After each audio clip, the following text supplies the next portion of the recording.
মক্কা সূর্য যখন তখনও ডুবে যায়নি। বালুর ঝড় মাঝে মাঝে উড়িয়ে আনে পুরনো কাবার ইতিহাস। কাবার পেছনের গলিতে এক যুবক দাঁড়িয়ে, চোখে স্বপ্নের দীপ্তি। তার নাম আবু বকর।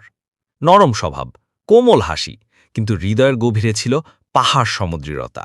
তার সবচেয়ে প্রিয় বন্ধু মোহাম্মদ সাল্লাল্লাহু আলাইহি ওয়াসাল্লাম হঠাৎ একদিন তাকে ডেকে বললেন, আবু বকর, আমি আল্লাহর রাসূল। কেউ বিশ্বাস করেনি। কুরাইশরা অবিশ্বাসে পাথর নিক্ষেপ করেছে। কিন্তু আবু বকর, তিনি শুধু বলেছিলেন, আপনি যদি বলছেন তবে আমি চোখ বন্ধ করেই মানি। সেই দিন থেকে তাকে বলা হয় সিদ্দিক, যিনি বিনা দ্বিধায় সত্যকে গ্রহণ করেন।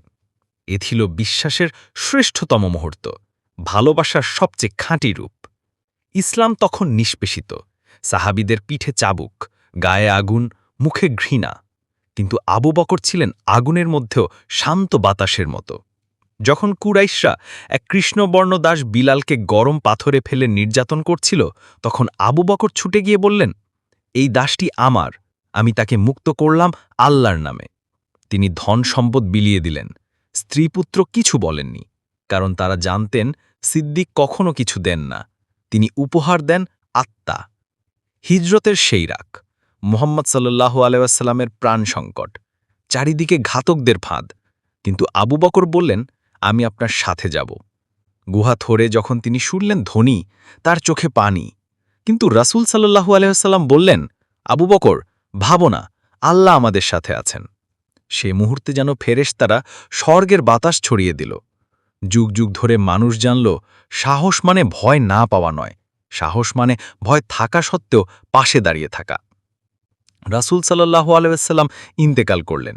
মদিনা থমকে গেল, সাহাবীরা কান্নায় ভেঙে পড়লেন।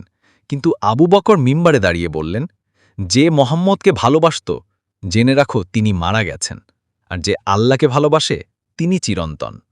তিনি প্রথম খলিফা হলেন, কাঁদতে কাঁদতে, হাত কাঁপতে কাঁপতে, কিন্তু নেতৃত্বের ভার নিলেন সাহস আর সততার সাথে। তিনি যুদ্ধ করলেন, বিভ্রান্তদের ফেরালেন, আর কুরআনের আয়াতগুলো একত্র করতে বললেন, যাতে আল্লাহর বাণী হারিয়ে না যায়। জীবনের শেষ দিনগুলায় তিনি অসুস্থ ছিলেন। তিনি বললেন, আমার কবর যেন রাসূলের পাশে হয়, কারণ ভালোবাসা এখানে শুরু হয়েছিল, এখানেই শেষ হোক। তুমি যদি জানতে কেমন ছিল সেই মানুষটি, যিনি সব হারিয়েও হাসতেন, যিনি নেতা হয়েও নিজ হাতে কাপড় সেলাই করতেন, যিনি বলতেন, আমার দেহকে পুড়িয়ে দাও, ছাই উড়িয়ে দাও, তবু যেন আল্লাহর সামনে দাঁড়াতে পারি ক্ষমার আশায়। তিনি আবু বকর, তিনি সিদ্দিক, তিনি সত্য, তিনি প্রেম, তিনি ত্যাগ।